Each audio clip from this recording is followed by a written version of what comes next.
I love this chapter because it is the birth of Western civilization.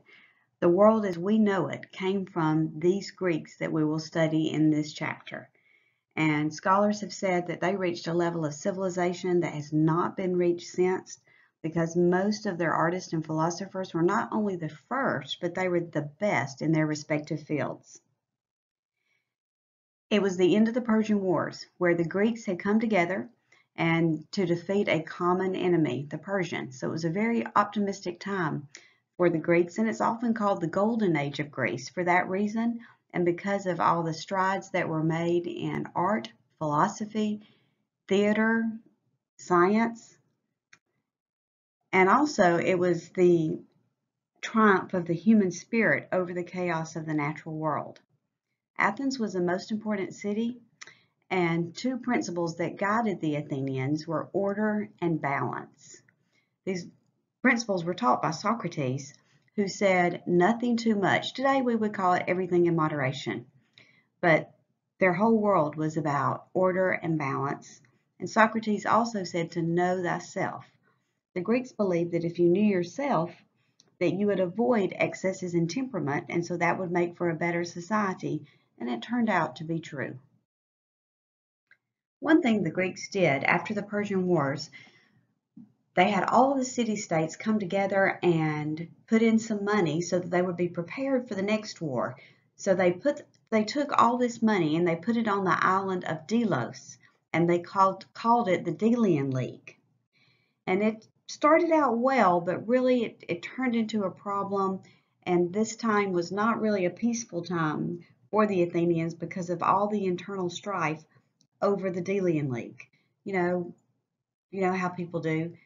You didn't put in enough money. You should do more money here. Why didn't you do more there? So there was already a lot of internal strife. And then it came to light that Pericles was transferring funds from the Delian League that was supposed to be used to fund another war. He was transferring those funds to Athens to build temples and to fund artistic endeavors in Athens.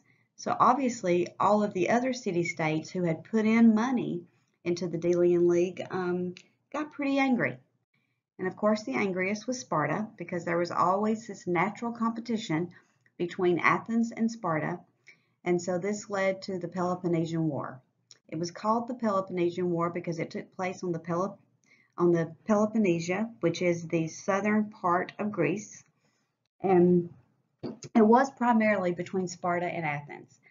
Now, Sparta, a very totalitarian city-state, they were made for war. Athens, a democracy, and they were not as much suited for war.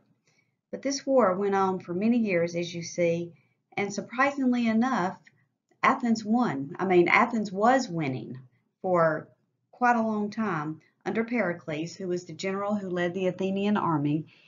And then Pericles died, not in battle. He died of an illness related to battle. But when he died, the Athenians started losing, and Sparta eventually did win the Peloponnesian War. But Pericles was the hero of the war, and that's what Thucydides recorded in his history of the Peloponnesian War. He emphasized reason rather than the personalities. If you remember the last chapter, we talked about Herodotus and his histories, who emphasized the people, the passions, the personalities, the stories of the war. Thucydides took a different route, and he emphasized reason. The last half of the 5th century is what is called the Golden Age of Greece. And architecture, much like society itself, was concerned with order and balance.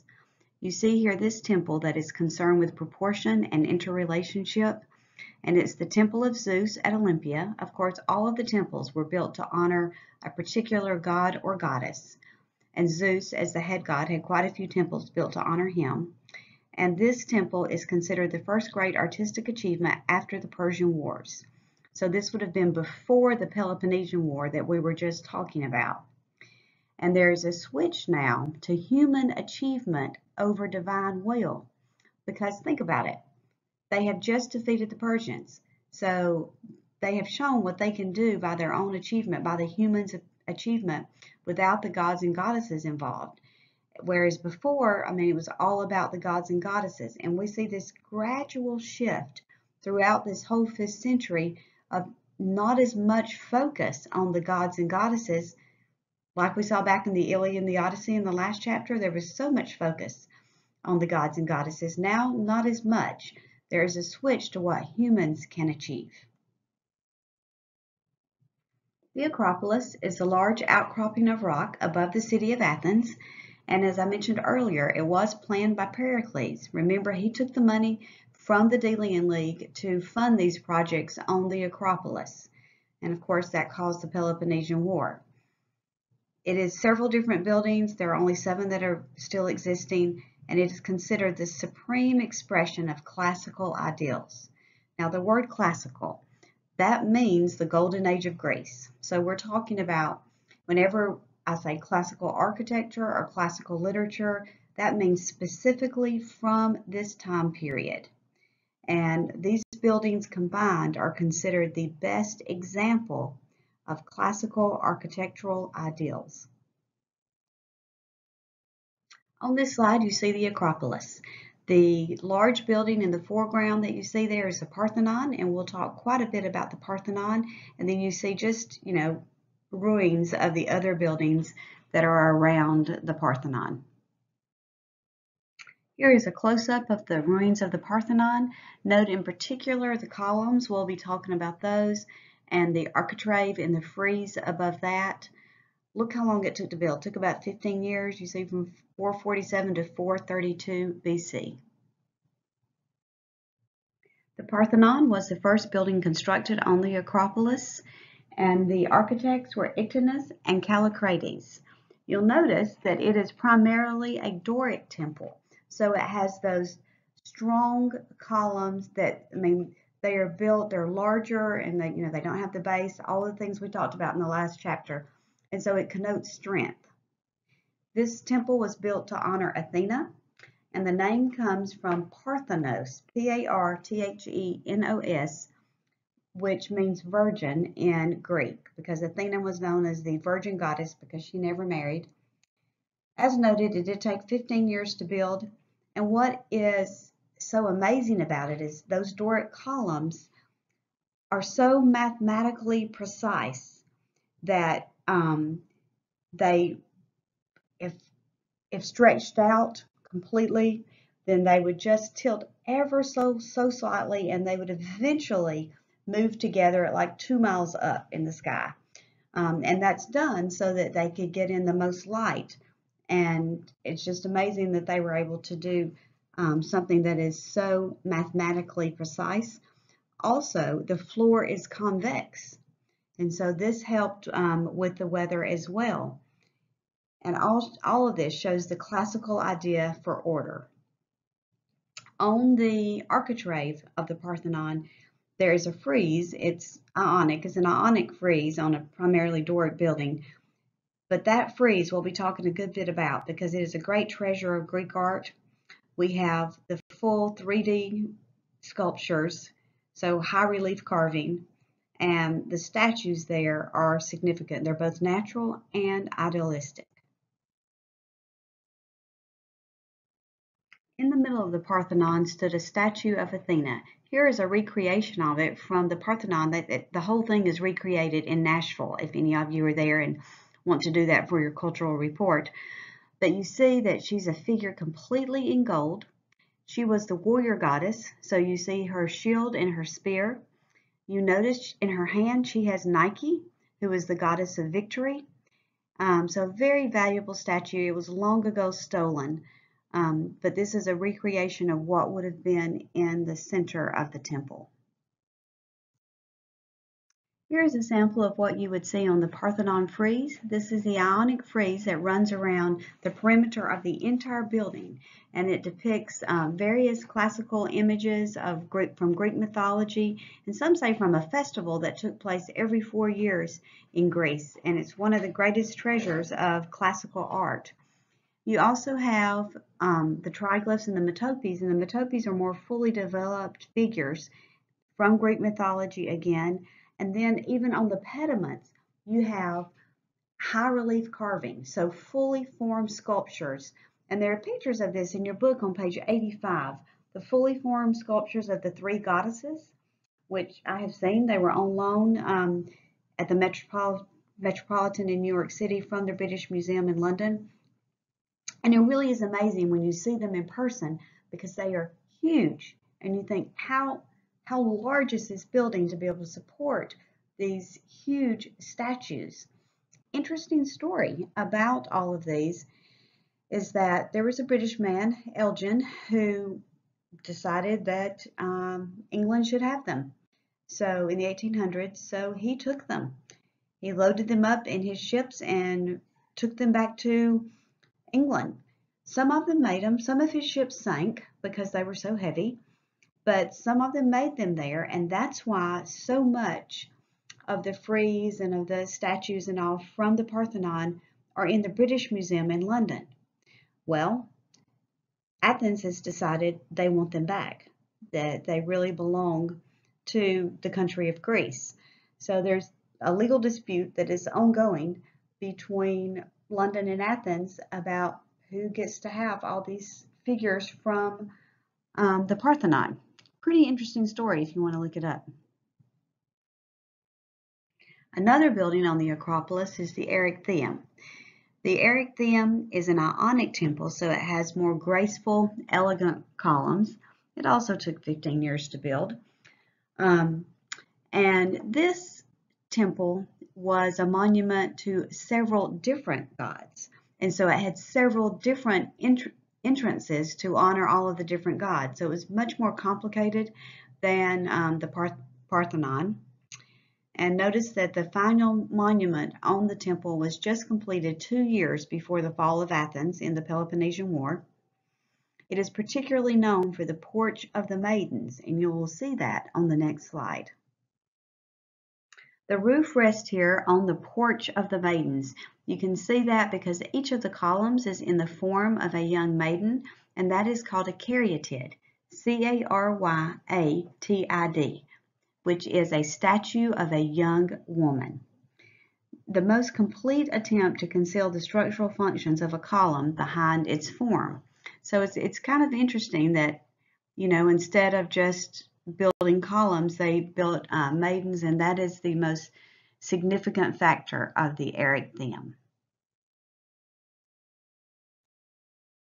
Sculpture in the 5th century is also concerned with balance and order, and there has been really quite a lot of development from the earliest sculptures that we saw in the last chapter.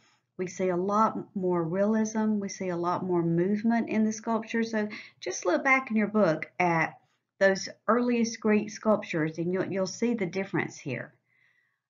In this time period, they were very concerned with representing the perfect body, and of course that would be the perfect male nude body. Polykleitos of Argos was the most well-known sculptor, and he wrote a book about it called the Canon, and in the Canon he detailed all of the exact measurements of the precise relationship between parts of the body. And so he would measure from the top of the shoulder to the very end of the middle finger and say what that should be in a perfect human being, in a perfect male. And that's the way he created his sculptures. The name of this sculpture is Spiribera, or Doryphorus. You do not have to remember the Greek name, but this was sculpted by Polykleitos, and the spelling is a little different because nobody really knows how to spell the ancient Greek names, and different textbooks spell it different ways. But it was sculpted in marble, and this is a copy of what Polykleitos originally did. The original had been lost, and Polykleitos sculpted this particular human to prove the canon. He was trying to show those precise mathematical relationships between parts of the body. This is a very famous statue by Myron. It's not by Polykleitos, but Myron, another very well-known sculptor of this century. And this is the discus thrower. And look at the musculature. I mean, you can see all of the muscles as he is in motion. He's throwing a discus. This is also the time of the beginning of the Olympics. And so, I mean, that is significant and why this would have been sculpted, and because it's an idealized portrait of an athlete. And it is one of the most famous of the 5th century sculptures. This sculpture is particularly amazing because it was only discovered in the 1980s off the coast of Italy. Presumably, it was maybe being shipped to a patron in Rome and might have been tossed overboard in rough seas, but it just shows us that these things are still being discovered today. It differs from the others in that it was cast in bronze, not in marble, and you don't see as much of the musculature, but I think it's interesting because there were presumably precious stones as his eyes, and you can see the curly beard, all that it would have taken to have sculpted that in bronze. This is just a detail of the head of the race warrior, a front and detail of the head. Again, it's bronze with glass, bone, silver, and copper, and it would have had precious stones for the eyes. This sculpture is done to represent either Poseidon or Zeus. Scholars are not really sure. If it is Poseidon, he would have had a trident in his hand because Poseidon was the god of the sea. If it is Zeus, he would have had a thunderbolt because he is the head god and had the most power. But either way, you can see that they thought the gods had the perfect idealized body. It was in Athens that the Western philosophical tradition truly began.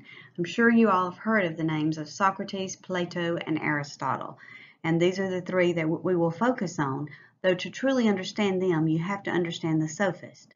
Sophist, S-O-P-H-I-S-T, is in your textbook. These men, they were wise men who traveled around teaching, and they would come to Athens and they would teach, but they got paid. And they would teach the sons of the wealthy men in the town, and their concern was the human world. And they taught how to argue not for the truth, but how to argue both sides of an argument equally well, no matter which side was the truth.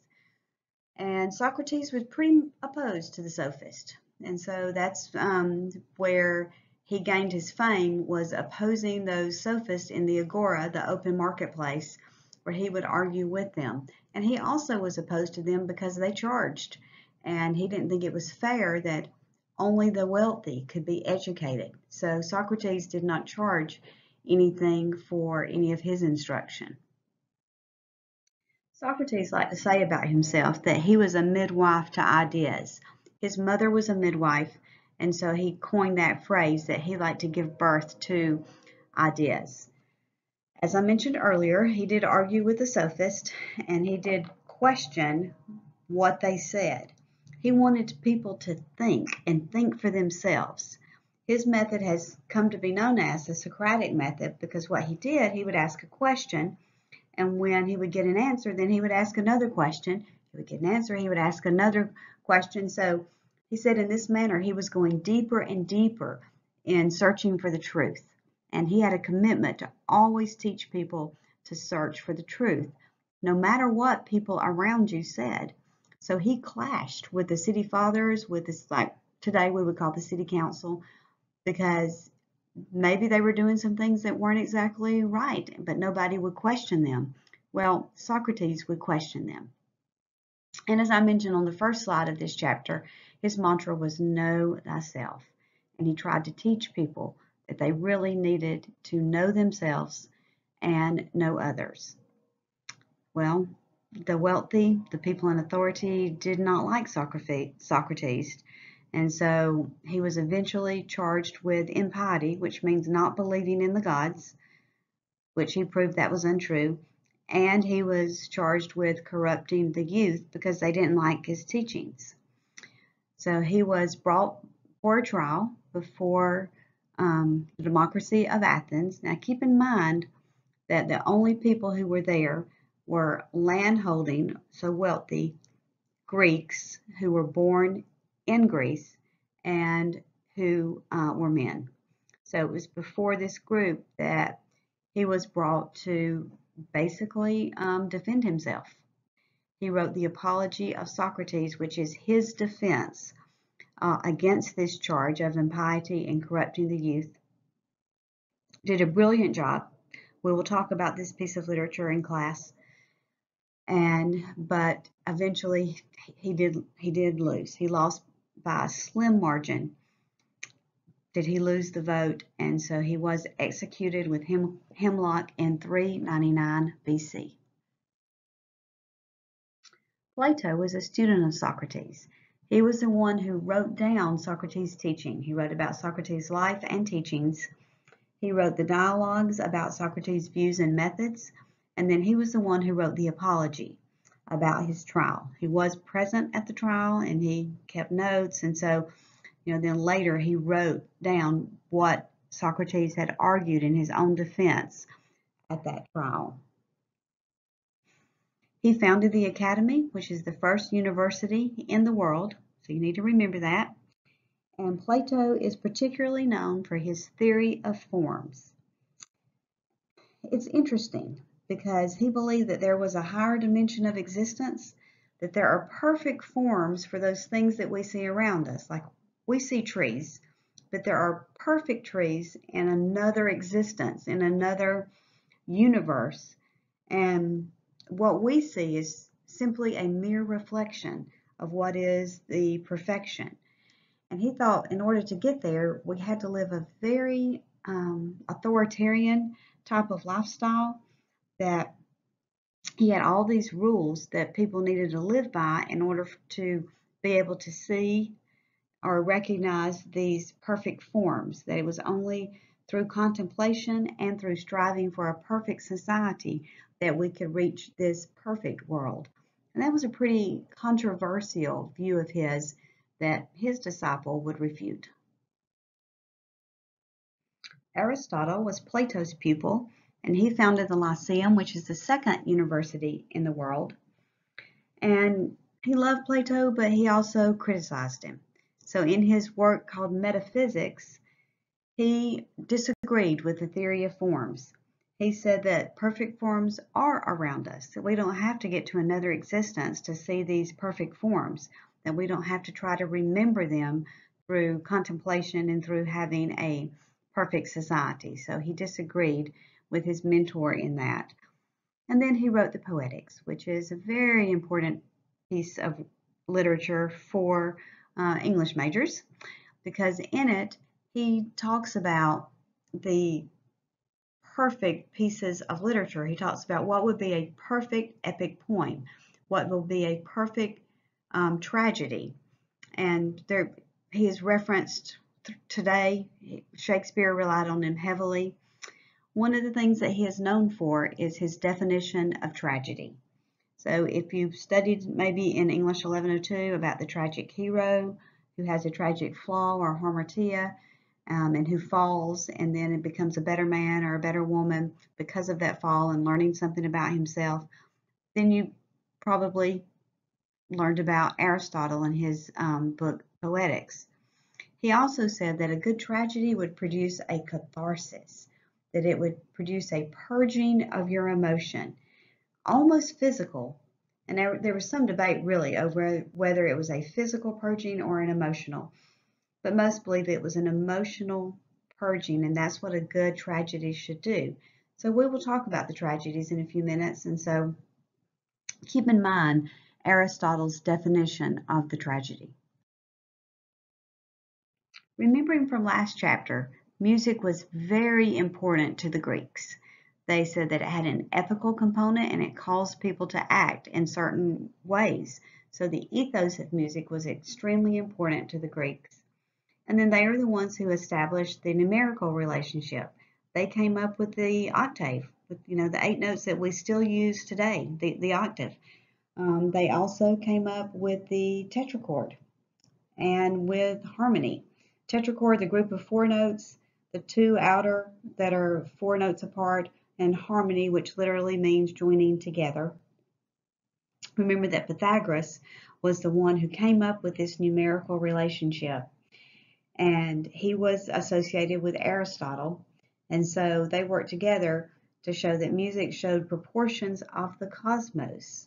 So you can see how important music was to the Greeks.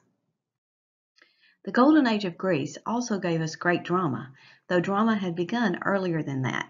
Drama developed over about 100 years prior to the Golden Age of Greece, And it began in celebration of Dionysus, who is the god of fertility and wine. And every year he was reborn.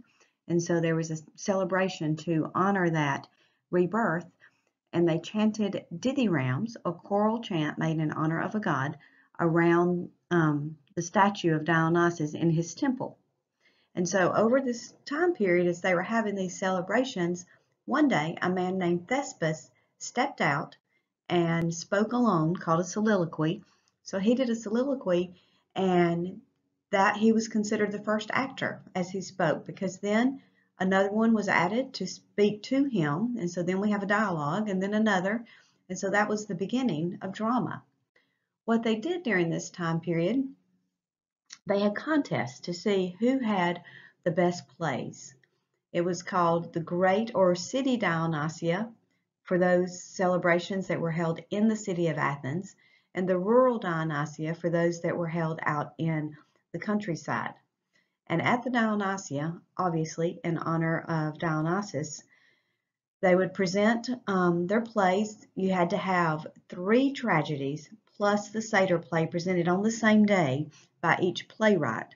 Obviously, you know what a tragedy is, but a satyr play is a lighter comic play that was done in honor of a god. And so each playwright would present each day, and at the end of the week, they would vote on which playwright was the best for that year. Now keep in mind that this is a major celebration. Everything closed down for the Dionysia. They didn't do their crops, they didn't do any kind of city business. Even the prisoners were let out of prison for a week to go to these competitions that were held in the great outdoor theaters, the amphitheaters, so that everyone could vote at the end of the week on who was the best playwright for that year. And this was during the Golden Age of Greece, during that classical time, and 3 great playwrights arose as the best of that time period, and many say the best of all time. We have Aeschylus, Sophocles, and Euripides, and we will look at each one of these individually. This is an example of a great amphitheater where they would have held the great Dionysia. You can see that it's outdoors, that the people would sit on these rows that go down to a center stage. You can't see the center stage, but you can clearly see where all the people would have sat, just much like our stadium for today. That's where it came from. And this is the ruins of a theater at Epidaurus that you can still see today. Now on this slide, it's a close-up so that you can see where the people would have sat. I mean, there are all the benches where the regular people would sit, but then you have here the seating at the foreground of the picture there where the city fathers, the important people in the city, would have sat, like our modern day city council and mayor. And then you have that one seat that you see towards the back on the left-hand side. That is where the priest of Dionysus would have sat, because the great Dionysia was to honor Dionysus. And remember, there were temples in honor of all the different gods and goddesses, and in the temples you had priests and priestesses who would serve. And so the priest of Dionysus would have sat in that special seat. On this slide, we see a vase painting of 2 actors who would have performed in a tragedy, and then we see a statue of a tragic actor. So let me explain this. In order for the people to be able to see the actors themselves had to wear exaggerated costuming. They wore high heels called cothorni, and they also wore masks. You see he has a mask in his hand to show that. And the masks were either showing a happy expression, a sad expression, and that's where we get the masks to illustrate drama to this day. They came from the ancient Greeks. And so this shows that. Also, all of the actors were men, so they would have been dressed like a woman. It was considered, not right for a woman to be an actress at this time period. So if there was a woman's part, they had to dress that way. And then you can better see the mask on the little ivory statuette. Notice the expression of shock or horror. That would have been a special mask for that. And within the mask, they were constructed so that the voices would project. Obviously, they didn't have a sound system like we do, but they could project through the mask And because they were at the center of that amphitheater, then their voices would project. Note also the high heels that he is wearing, the cothorni, or in some textbooks it says buskin, but this was part of the Greek drama. Aeschylus is the earliest of the three great playwrights, and he is known as the father of tragedy. He made more references to Zeus than any of the other playwrights, which would have made sense since he is the earliest and the power of the gods and the goddesses was greatest earlier during the classical period. And there's a lot of suffering in his plays, but he believes that right will eventually triumph. So that is one of his themes. You can read here how he believes that he was set by God on the path for his life to be a playwright.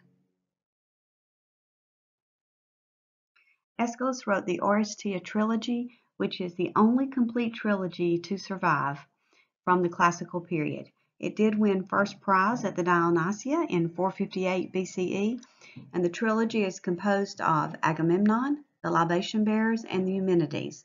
Let me tell you a little bit about these plays. In Agamemnon, the Greek hero Agamemnon returns home from the Trojan War.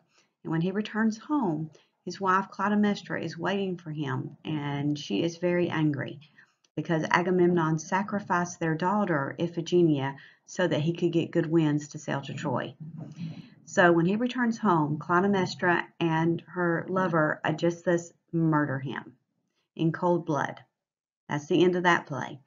In the Libation Bearers, the son, Orestes, is required by the code of law during that time period to kill his mother, Clytemnestra, because his mother killed his father. An eye for an eye, a tooth for a tooth, so that the law code required him to do that. After much angst and self-doubt, and at the urging of his sister Electra, he does eventually kill his mother, Clytemnestra. Then in the Eumenides, somebody has to avenge the death of Clytemnestra, and the Furies, who are three Greek goddesses, the Furies, they are set to avenge the death of Clytemnestra, and basically they torture Orestes throughout the play until eventually the other gods say enough is enough, and they decide to have a trial, a jury trial to determine whether Orestes is guilty or not. Well, Orestes is acquitted, and the Furies are turned into the Eumenides, which means the blessed ones. They are no longer the angry, hate-filled goddesses. They become blessed goddesses. And we see that civilization changes from a vendetta-based society to one that is jury trial, one that lives by a democracy. So that is the main theme that we see that. You see the last bullet point, retributive justice ends and the power of the state prevails.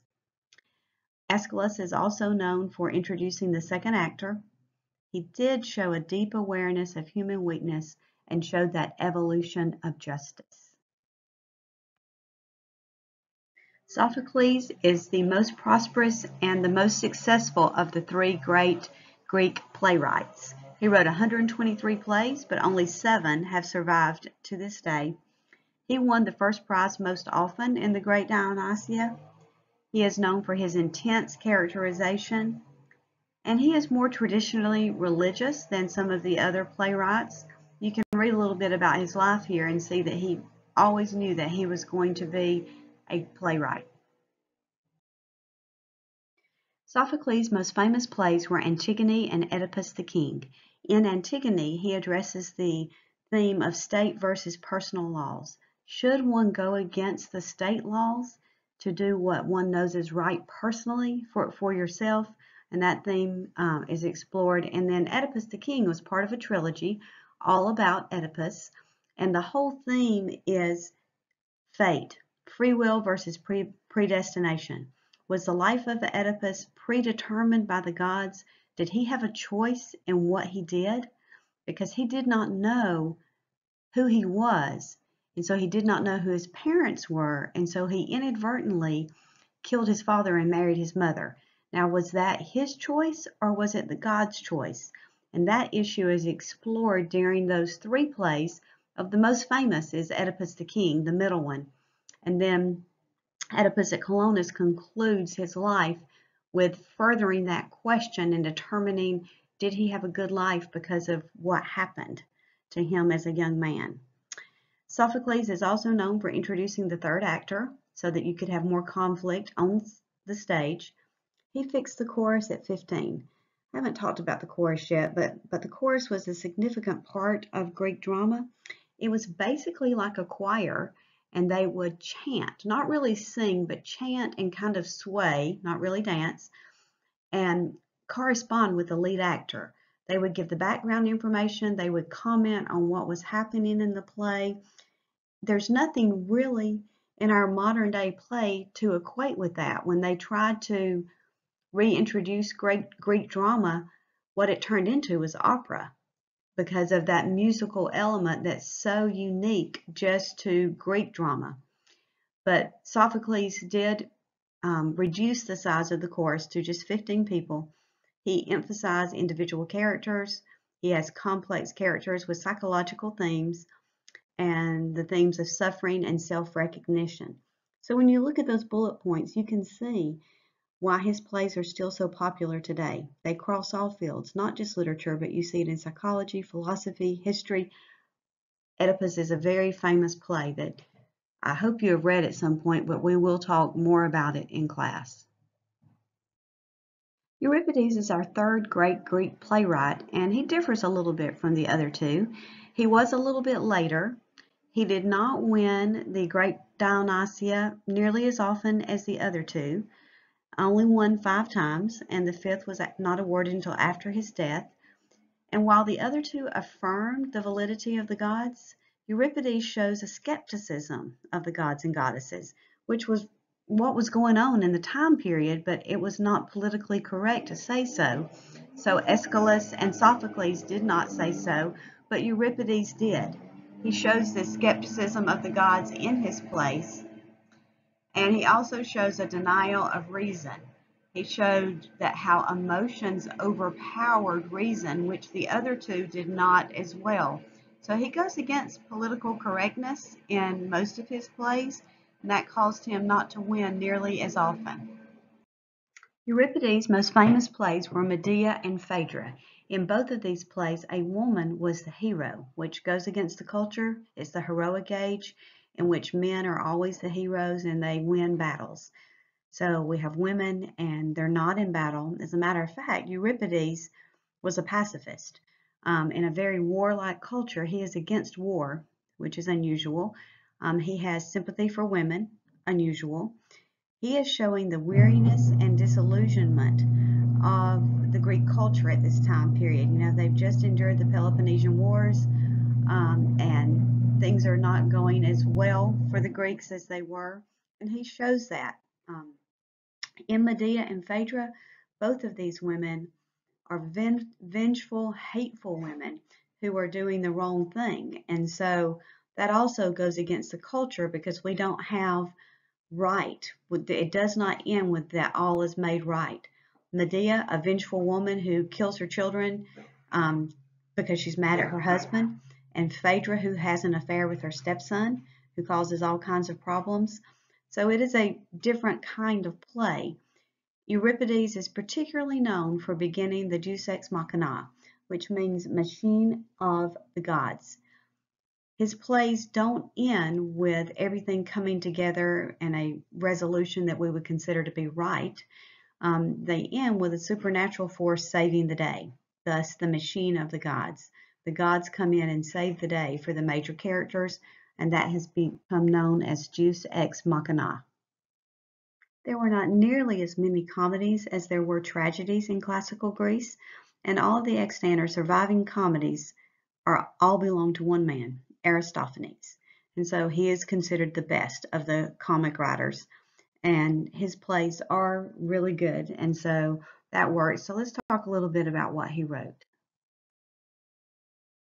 Aristophanes is particularly known for his commentary on politics, literature, and the Peloponnesian War. He would be like your modern day Stephen Colbert or Jimmy Fallon, who comments on the events of the day in a satirical manner, and the Greeks loved it. In the birds, people leave Athens, which would be unheard of because Athens was considered, the best city. So they leave Athens to find a better place with the birds. And Zeus gives authority to these birds. And there's a scene in which the gods and goddesses can't receive their sacrifices from the humans because these birds are in the way. And so, it illustrates how the people of Greece were getting fed up with what the gods and goddesses required. In Lysistrata, which is a direct commentary on the Peloponnesian War and how ridiculous the war was, because it shows the sexual power of the women over the men. Because in this play, the women say they form this treaty with the men, and they're not going to have sex with the men unless the men determine not to fight anymore. So you can guess who wins that battle. So it is political satire.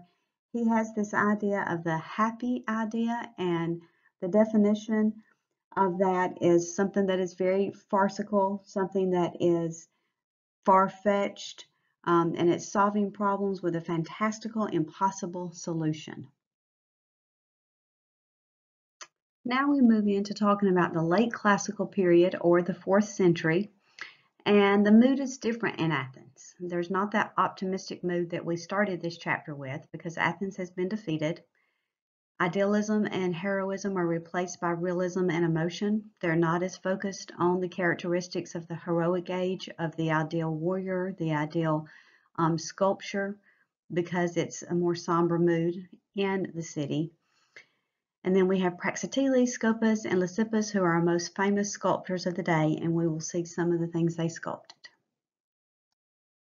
One thing to note about the sculptures of the late classical age is that most of them are Roman copies of the original Greek, because the original Greek sculptures were destroyed.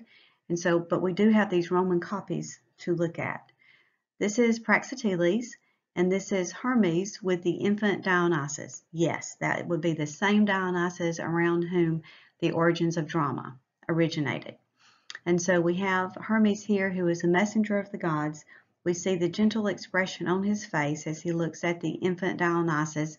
And so that introduces a new element of emotion that we haven't seen in the sculpture before. And Praxiteles is also remembered because he sculpted the first female nude. We'll come back to this when we get to the Renaissance, but he sculpted Aphrodite as a nude, and it's very unusual for this time period to have a female nude sculpture. In architecture of the late classical period, it's a period of innovation. There were new discoveries, new forms that were used all across Greece. First of all, the great sanctuaries at Olympia and Delphi were expanded, and we'll see that on the following slide. The tholos was introduced, which is a circular building, and of course, the first circular building was a temple in honor of a god. And then the temple of Artemis at Ephesus was one of the grandest buildings ever done, and it was the grandest of the century. Here you see a slide of the ruins of the temple of Artemis at Ephesus, and the temple there was destroyed by fire in 356 BCE, and then it was rebuilt. It's interesting, I just want to point out that these are Corinthian columns, that we have all of the decoration at the top of the column. These are acanthus leaves, and we will talk more about Corinthian architecture in the next chapter, but I just wanted to note it for you here. Here is a drawing of the Temple of Artemis at Ephesus, and if you look at the figures in the front, the people and the horses, you can see how incredibly large it was. All the stairs leading up to it, the huge statue of the god in front, and just the magnificence of this temple is what is remembered to this day. The word Hellenistic comes from Hellenize, which means to spread Greek culture. And Alexander the Great had already begun to spread Greek culture when he conquered Greece and established the Macedonian Empire. And then after his death in 323 BC, then the Greek culture spread even further over the Macedonian Empire when they could not decide who was the true successor of Alexander the Great. And it was divided into 4 areas, but the most important for our purposes are the Seleucids in Syria and the Ptolemies in Egypt, because they were the true successors to the Athens of Pericles, to the classical period of Greece. And so the Greek culture spread, and it spread far and wide because of the Macedonian Empire, far in all directions. Even Buddhist monuments far to the south showed some Greek influence. Continuing with the Hellenistic culture, which by the way did not end until the Roman conquest in 146 BC, we had an emphasis on visual arts. The Hellenistic leaders turned to the visual arts to maintain Greek culture and to maintain some sense of unity, because there were statues, monuments all over the Macedonian Empire put up to honor Alexander the Great, and that tended to unify the people. There was a new freedom in form during this time period. Some even called it Baroque because it was extravagant. It showed a lot more emotion than had been seen before. Some even thought it was a little confusing, but it definitely was more emotional and expressive. Also an innovation was that the art was commissioned for patrons. Remember that prior to this, the art had all been done for the gods and goddesses, the temples erected in their honor, and the statues within that were statues to honor the gods and goddesses. But now people are paying for art, so that is a definite innovation. And then in the marketplace, we have art. It's not just the temples. We have buildings that are constructed in the marketplace, theaters, scientific buildings. This statue is a perfect expression of the emotional, expressive nature of the Hellenistic visual arts. It's from the Laocoon group, and what it is depicting is Laocoon, who was the priest who tried to warn the Trojans that they were about to be defeated by the Greeks. He was trying to warn them not to accept the Trojan horse that the Greeks were going to bring into the city and leave as presumably a prize for the Trojans. But Apollo, who was on the side of the Greeks, sent a sea serpent to destroy him and his sons so he could not warn the Trojans. And so what you see here is the sea serpent devouring Laocoon and his 2 sons, and you see the emotion on the face of that father as he sees that his children are going to die and that he's not going to be able to warn his beloved Trojans of what is to come. This is the most famous statue from the Hellenistic period. It is of Nike, the goddess of victory, and this is what Athena has in her hand. In the great statue that we saw earlier that was in the Parthenon, the head has been lost. This was originally 8 feet tall, and it's called the Nike of Samothrace because it was discovered in 1863 on an Aegean island off the coast of Samothrace. It is currently at the Louvre and sculpted of marble, dated to about 190 BC or BCE. And it's interesting because you see the intricacies here, which, earlier statues didn't have this kind of intricacy in the sculpting. And this particular statue is one that sailors would put on the front of their ships to ensure that they had victory.